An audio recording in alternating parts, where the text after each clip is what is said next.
오늘의 사연을 시작합니다.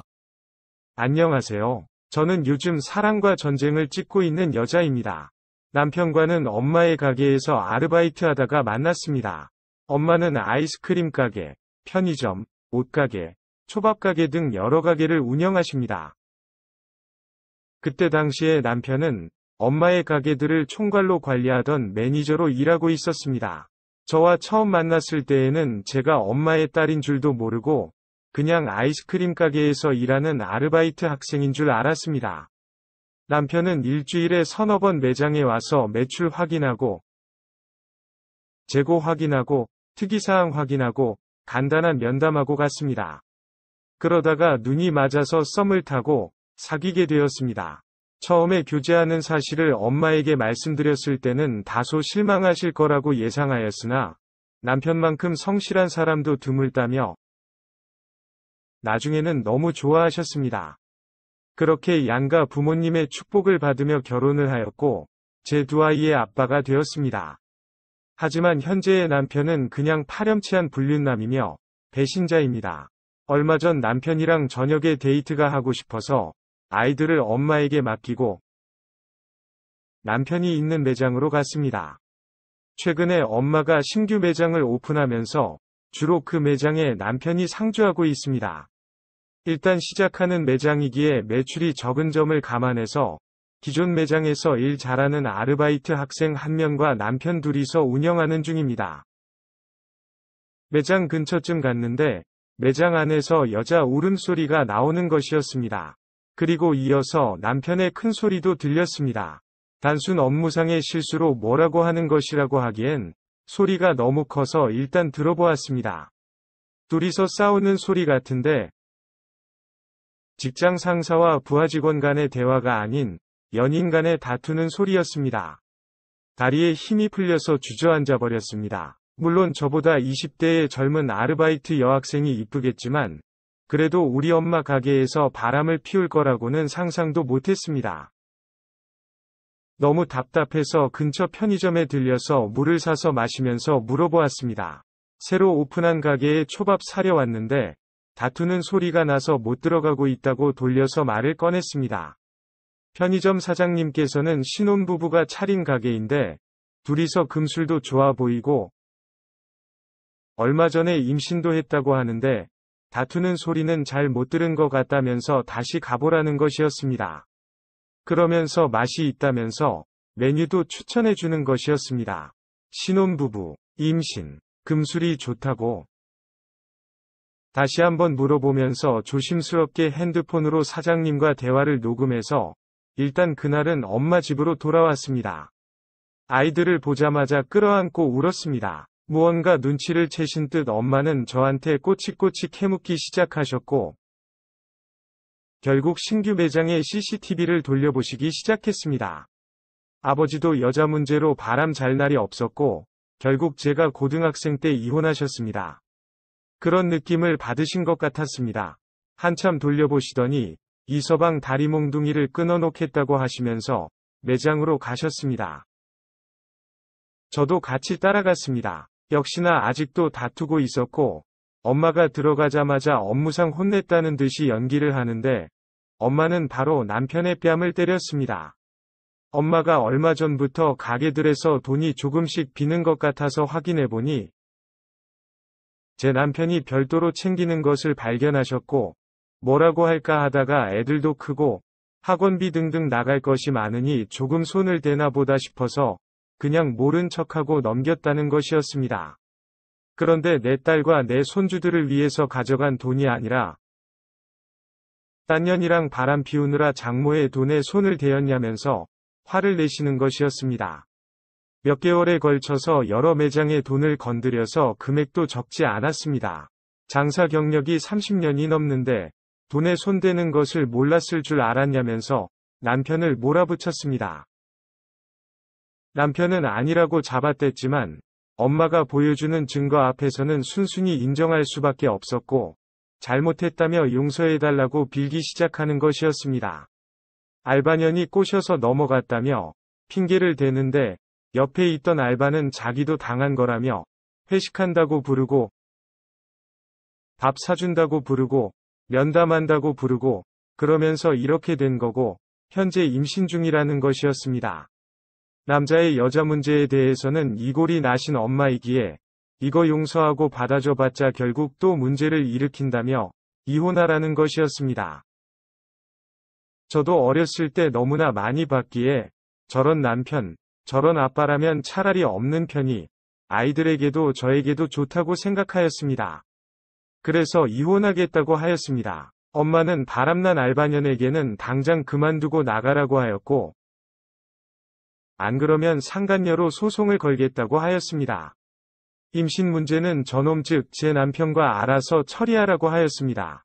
게다가 남편에게는 협의 이혼을 하던지 소송을 가던지 알아서 하라고 하시면서 횡령한 돈은 전부 토해놓지 않으면 별도로 이거 관련해서 경찰에 신고하겠다고 하였습니다. 그러면서 앞으로 출근하지 말라고 하시면서 아이들은 엄마가 돌봐줄 테니 저보고 남편이 하던 일을 하라는 것이었습니다.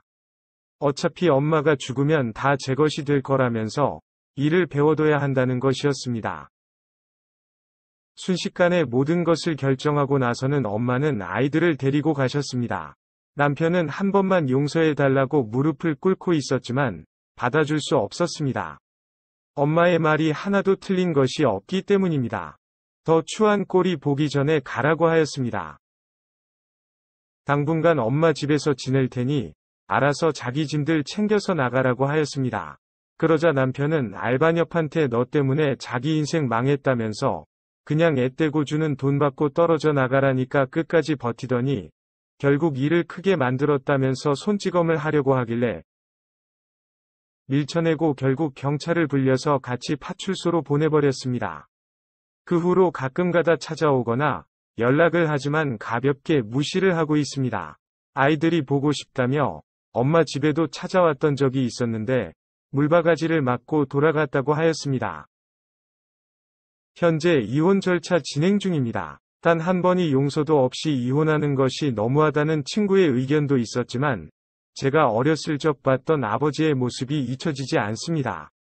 하루는 모르는 아줌마를 데려와서 앞으로 엄마라고 부르라고 시킨 적도 있었고, 엄마와 크게 싸우고 나서는 모르는 아줌마와 여행을 가신 적도 있습니다. 그런 상황들을 제 아이들까지 겪게 하고 싶지 않습니다. 이혼이 잘 마무리되고 아이들이 크면 남편의 잘못을 지적한다기보다는 잘 이해할 수 있게 설명해 줄 것입니다. 제 사랑과 전쟁 같은 이야기를 끝까지 들어주셔서 감사합니다. 오늘의 사연은 여기까지입니다. 구독과 좋아요, 알림 설정 부탁드립니다. 긴 글을 읽어주셔서 감사합니다. 구독과 좋아요 꾹꾹 눌러주세요. 꾹꾹. 알림 설정도 꾹꾹 눌러주세요. 오늘의 사연을 시작합니다. 안녕하세요. 저는 작은 분식집을 운영하는 평범한 동네 아줌마입니다. 그런 저에게 막장 아침 드라마에서 볼 법한 일들이 벌어졌습니다. 그 황당한 일들을 말씀드리기 전에 전체적인 제 상황과 함께 이야기를 풀어보려고 합니다. 저는 작은 회사였지만 일하던 분야에서는 나름 대우가 좋고 다니고 싶어하는 회사에서 직장 생활을 하였습니다. 하지만 결혼 및 임신을 하였습니다. 작은 회사였기에 육아휴직은 불가능했습니다. 제가 가지고 있는 연차를 다 사용하고 회사에서 출산한 점을 고려해서 무급휴가 일주일 정도 주는 것이 전부였습니다. 하지만 특별히 아이를 맡아줄 가족도 없었고 태어난 지 100일도 안 된 아이를 어린이집에 맡기고 싶지도 않아 결국 퇴사를 하게 되었습니다. 그렇게 몇 년간 육아와 가정 살림을 하면서 지냈습니다. 아이가 어느 정도 크고 어린이집을 다닐 수 있을 때쯤 취업의 문을 두들겨 보았지만 경력 단절이 된 아줌마를 뽑아주는 곳은 없었습니다. 결국 식당에서 일을 시작하게 되었고 거기서 쌓은 경험과 노하우로 작은 분식집을 창업하게 되었습니다. 한 1년쯤 장사를 하였을 때 남편의 직장 문제로 주말 부부로 지내게 되었습니다. 여기까지가 제 상황입니다. 사건 사고는 지금부터 말씀드리겠습니다. 주말 부부 초반에는 특별한 경우가 아니면 자주 올라왔습니다.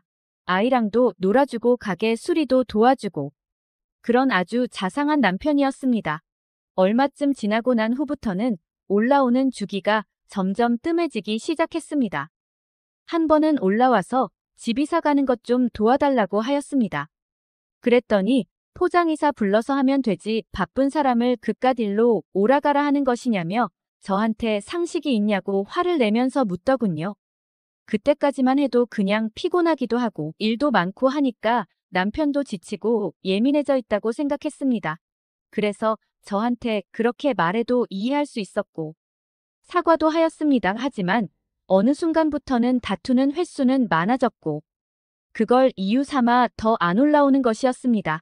아이가 아빠 보고 싶다고 전화를 해도 소리를 지르며 화만 내었고 그 후부터는 아이도 아빠와 전화하는 것조차 무서워하였습니다. 그렇게 서로의 감정이 상해 있을 때쯤 가끔 지나가는 길에 들려서 밥을 먹고 가던 동창이 저에게 접근을 하는 것이었습니다. 처음에는 놀랐습니다.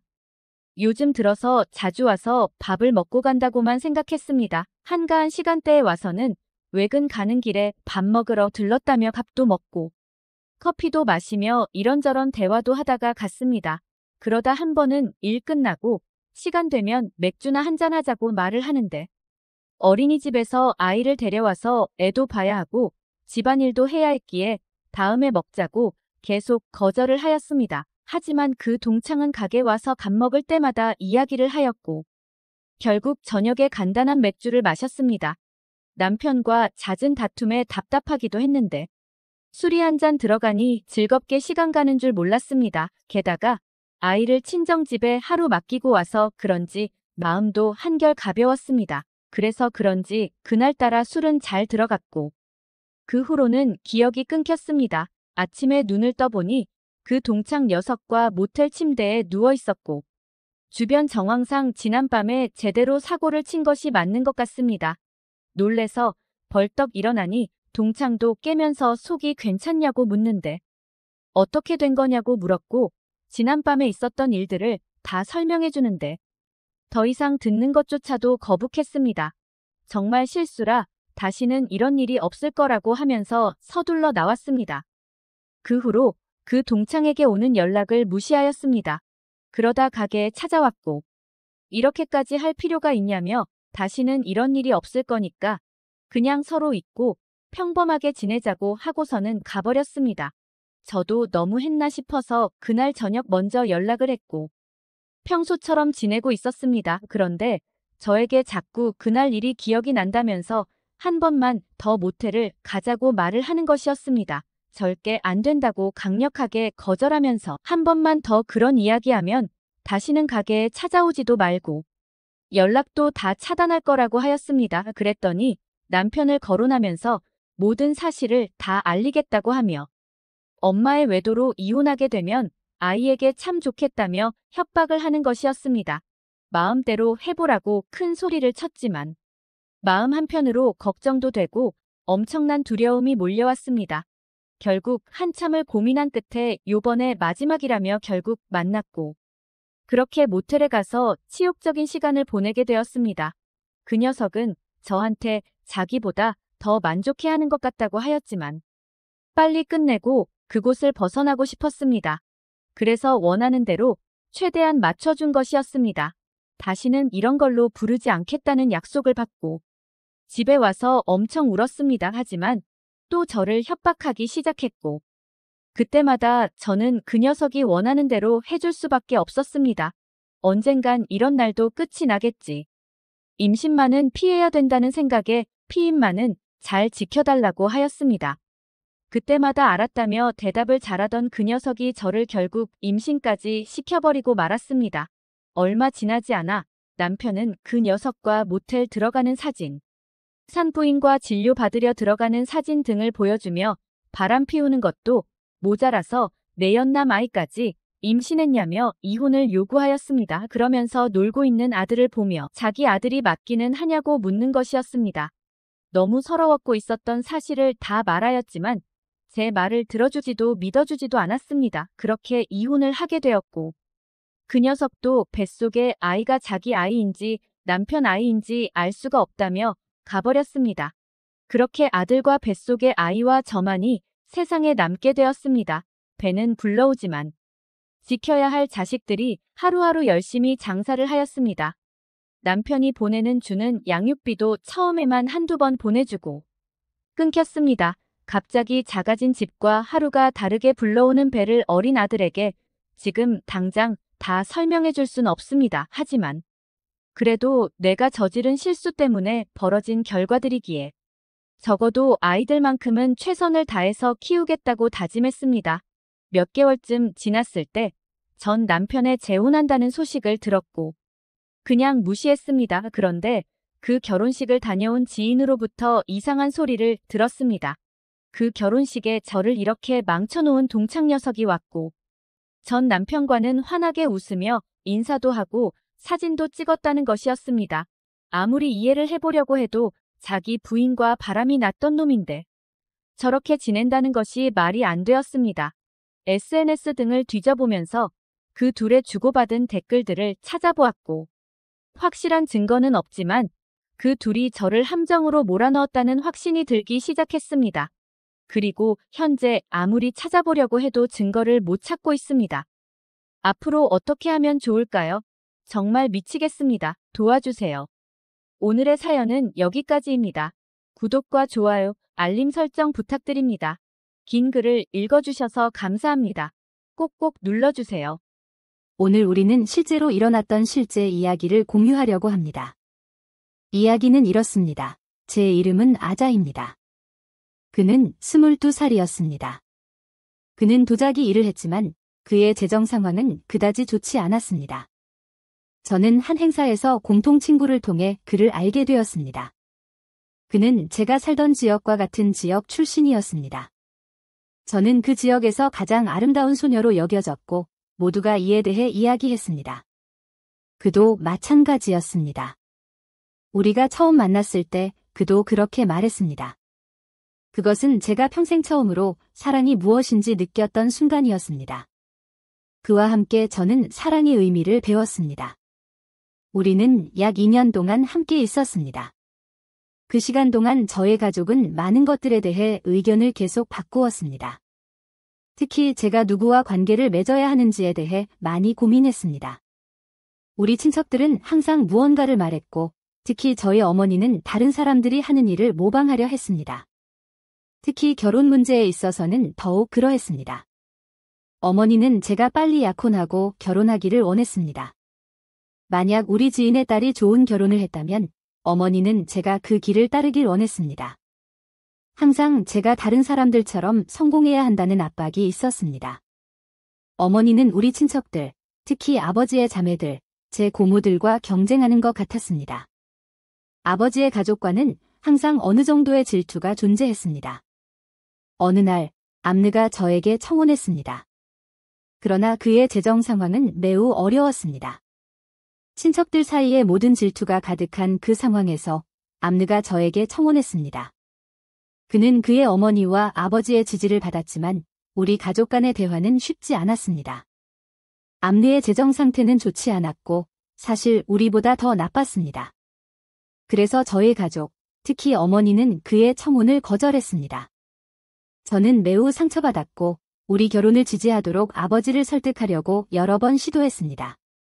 저는 그가 우리 결혼을 지지해주기를 바랐지만 결국 아버지마저도 거절했습니다. 비록 아버지가 저를 사랑했지만 그 역시 반대했습니다. 저희 부모님은 더 실용적인 문제들에 대해 더 신경 썼습니다. 즉, 신랑이 결혼 준비가 되었는지, 결혼까지 오래 걸리지 않을지를 중요하게 생각했습니다. 그들은 모든 것이 빨리 진행되기를 원했고, 신랑이 준비된 상태여야 했으며, 그의 재정 상황이 적절하길 바랐습니다. 부모님에게는 우리 사이의 사랑보다 더 중요한 것은 경제적 안정이었습니다. 그들은 제가 약혼하고 한 달 안에 결혼하기를 원했습니다. 그들은 제가 그들과 다르게 생각하는 것을 이해하지 못했습니다. 저는 부모님의 사고방식이 완전히 잘못되었다고 생각했고, 결국 그 결정으로 인해 제가 대가를 치르게 되었습니다. 그동안 제 사촌, 즉 저의 삼촌에 따른 사람들이 고양이와 함께 일한다고 말하는 남자와 약혼했습니다. 그녀는 결혼했고, 저는 제가 행복할 기회를 잃고 있다는 생각을 했습니다. 암누와 저는 가족의 승인을 얻기 위해 많은 노력을 했고 부모님이 결국 동의했음에도 불구하고 우리의 결혼은 실패로 돌아갔습니다. 우리의 모든 노력은 헛된 것이었습니다. 저는 항상 우리가 결국 함께 할 것이라고 믿었지만 사실 우리의 결혼에 대한 희망은 결코 실현되지 않았습니다. 암누와 저는 항상 함께 하기를 희망했지만 그 희망은 점점 더 멀어졌습니다.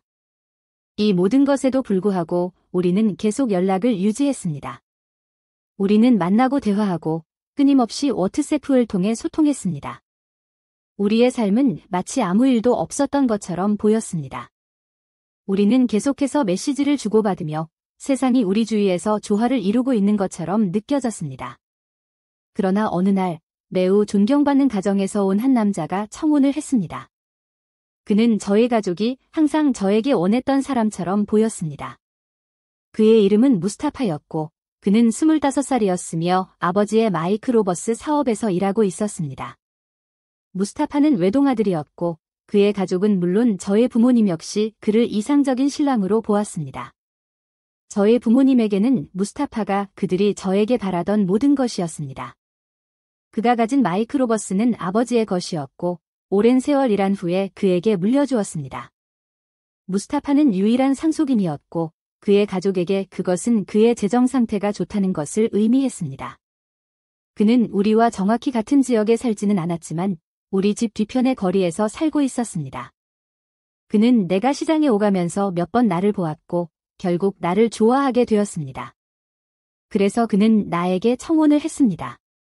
그가 청혼했을 때 우리 가족은 즉시 그 제안을 받아들였습니다. 처음 만남에서부터 그에 대해 더 알게 되었을 때 우리 가족은 그에게 매우 만족했고 그를 매우 잘 맞아주었습니다. 무스타파의 어머니도 결혼에 매우 흥분해 있었고 우리는 모든 준비를 위해 7개월의 시간을 가질 것이라고 결정했습니다. 물론 저희 어머니는 무척 기뻤습니다. 그녀가 원하던 것이 바로 이것이었기 때문입니다. 빨리 결혼할 준비가 된 신랑이 있었기 때문입니다. 그는 오래 기다리지 않았고 그것은 어머니에게 큰 안도감이었습니다. 신랑은 제안을 받아들였고 우리는 곧 약혼 날짜를 정했습니다. 우리는 실제로 약혼했고 내가 동의했음에도 불구하고 그다지 많은 대화나 논의는 없었습니다. 내 마음속에는 내가 실현하고자 했던 무언가가 있었고 그래서 그 당시 약혼을 받아들였습니다. 약혼 기간 동안 우리의 관계는 이전보다 더 강해졌습니다. 무스타파는 항상 나에게 내가 지역에서 가장 아름다운 소녀였기 때문에 청혼했다고 말했습니다. 이는 그뿐만 아니라 우리 이웃의 다른 젊은이들도 했던 말이었습니다. 모두가 항상 나의 아름다움에 대해 이야기했고 그것은 기대를 키웠습니다. 그러나 나는 속으로 내가 진정 원하는 것이 그것이 아니라는 것을 알고 있었습니다. 내 마음속에는 내가 암누와 함께 계획했던 무언가가 있었고 우리의 관계는 그렇게 끝나지 않을 것임을 알고 있었습니다. 그 당시 내 관계는 무스타파와 정상적으로 보였고 마치 모든 것이 괜찮은 것처럼 느껴졌습니다. 우리는 항상 대화했고 함께 나가고 많은 시간을 함께 보냈습니다. 그러나 반면에 나는 여전히 암누와도 만나고 있었고 그것은 무스타파에게 큰 질투심을 불러일으켰습니다. 암누는 내가 약혼한 사실에 매우 화가 났지만 나는 그에게 내가 언제나 그와 함께할 것이라고 약속했습니다. 나는 그에게 그가 아직 모르는 무언가가 있다고 말했고 그는 적절한 시기에 알게 될 것이라고 했습니다. 그리고 나는 무스타파와 암루 두 사람을 계속 만나며 번갈아가며 그들과 시간을 보냈습니다. 결혼 준비를 하는 동안 무스타파는 아파트 세부 사항을 신경 썼습니다. 그는 그것에 매우 헌신적이었고 나는 그에게 독특한 제안을 했습니다. 나는 그에게 2개의 침실을 마련해 달라고 요청했습니다. 그는 이 요청에 놀랐고 왜 그런 요청을 하는지 알고 싶어 했습니다. 나는 우리가 언젠가 우리의 침실에 질리면 다른 방으로 옮겨서 잘 수 있다고 설명했습니다. 물론 이것은 단지 핑계일 뿐 진짜 이유는 아니었습니다. 그의 어머니는 나의 이 요구에 매우 화가 났지만 무스타파는 나를 사랑했기 때문에 주저하지 않고 나의 요구를 들어주었습니다. 내가 무엇을 요구하든 그는 의문을 품지 않고 들어주었습니다. 그래서 그는 실제로 아파트에 2개의 침실을 만들었습니다. 아파트는 그의 가족집 2층에 있었고 그의 부모님은 1층에 살고 있었습니다. 그의 여동생은 이미 결혼해서 그 당시에는 집에 살지 않았습니다. 반면에 암르는 내가 무스타파와 결혼할 준비를 하고 있다는 사실에 매우 화가 났습니다. 그는 내가 그의 가족을 불복하고서라도 그와 결혼하기를 원했습니다. 그는 내가 도망쳐서 그와 결혼하자고 제안했지만 나는 거절했습니다. 암르는 여러 차례 나를 설득하려 했지만 성공하지 못했습니다. 나는 내가 무엇을 하고 있는지, 그가 무엇을 계획하고 있는지 알았지만 동시에 그에게 아무것도 드러내지 않았습니다. 나는 그저 그가 적절한 시기에 모든 것을 알게 될 것이라고만 말했습니다. 그럼에도 불구하고 내 마음은 여전히 암르에게 속해 있었습니다. 나는 무스타파를 사랑하지 않았고 내 생각은 항상 암르에게 있었습니다. 시간이 지날수록 암르에 대한 내 사랑은 더 커졌습니다. 결혼식 날이 다가왔고 모든 일이 시작되기 전 나는 암르에게 결코 그를 잊지 않을 것이며 결코 그를 버리지 않을 것이라고 약속했습니다. 나는 그에게 내 인생의 마지막 날까지 그와 함께 있을 것이라고 말했습니다. 그는 매우 슬퍼 보였고 나는 그가 울고 있다는 것을 그의 목소리에서 들을 수 있었습니다.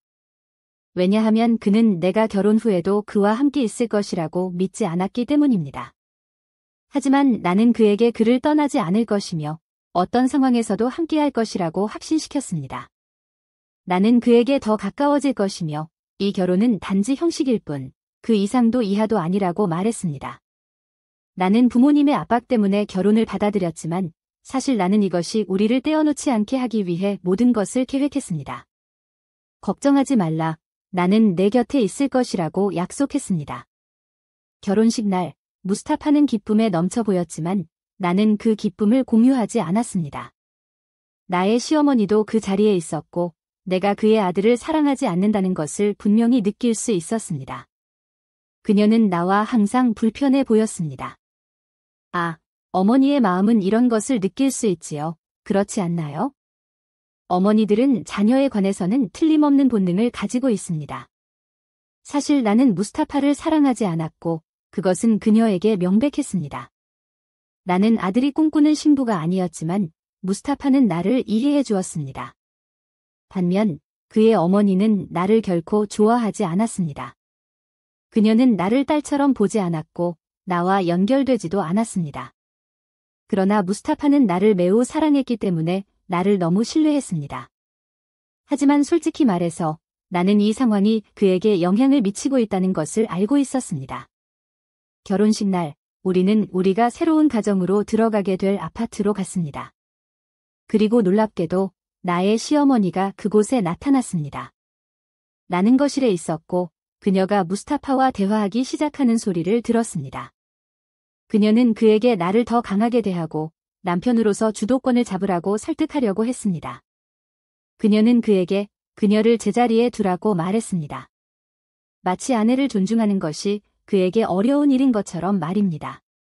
나는 거실에서 모든 것을 들었고 그녀의 말 하나하나를 들었습니다. 무스타파는 항상 그랬듯이 부드럽게 그녀에게 대답하며 그녀가 틀렸다고 말했습니다. 어머니, 당신은 항상 그녀에게 불공평했어요.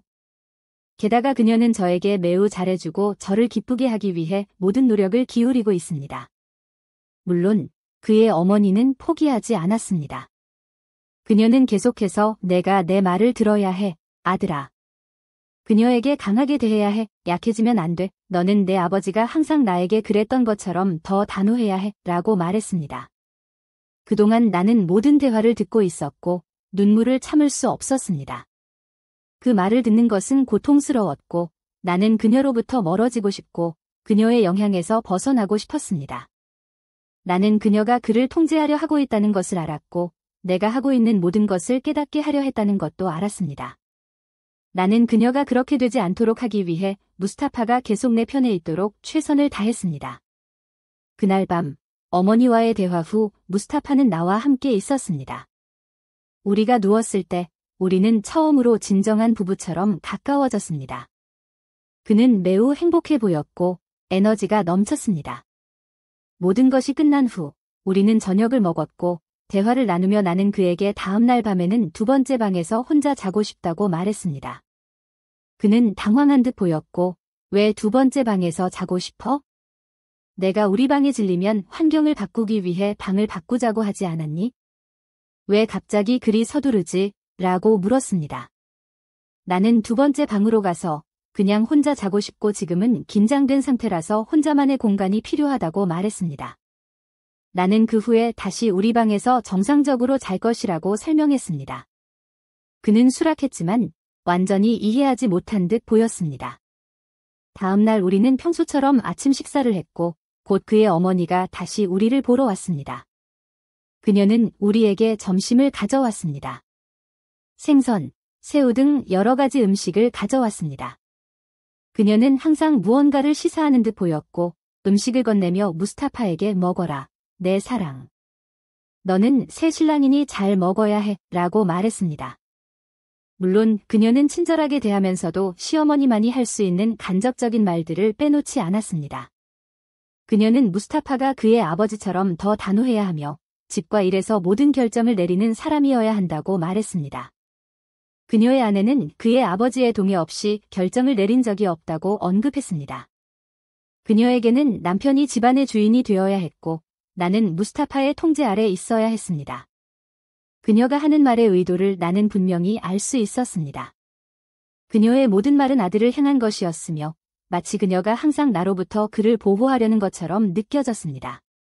처음부터 시어머니는 나와 편안하지 않았습니다. 그녀는 우리 약혼 시절부터 우리를 멀리 떨어뜨리려 했습니다. 그녀는 무스타파가 나보다 더 나은 사람이라는 것을 계속 상기시키려 했고 그것은 결혼 첫날부터 계속되었습니다. 이 모든 압박에도 불구하고 나는 암누와의 연락을 끊지 않았습니다.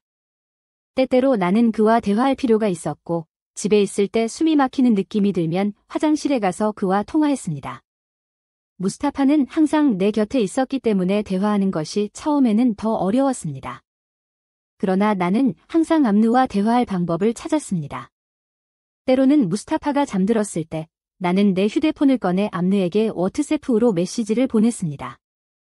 우리는 몇 시간 동안 때로는 밤새도록 대화를 나누곤 했습니다.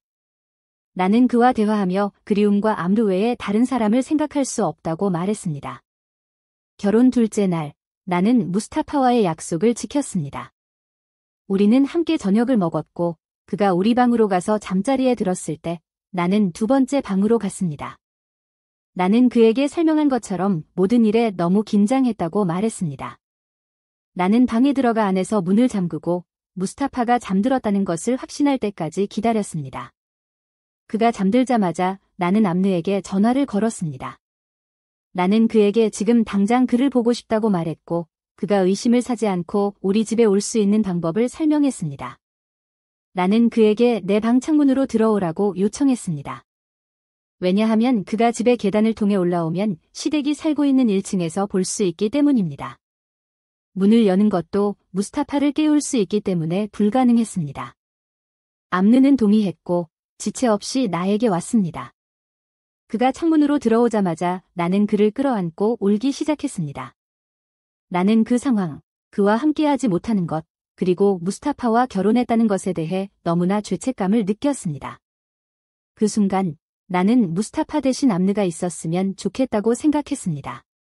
그는 나를 달래주었고 우리는 곧 친밀한 관계를 가졌습니다. 그것은 우리가 처음으로 그런 방식으로 함께한 순간이었고 우리는 밤새도록 함께 있었습니다. 방은 잠겨 있었고 나는 아무 의심을 사지 않도록 모든 것을 준비해 두었습니다. 나는 시어머니가 우리를 위해 가져온 몇 가지 음식을 방으로 가져왔고 암누와 나는 함께 저녁을 먹었습니다. 나는 그에게 앞으로 내가 그를 부르면 언제든지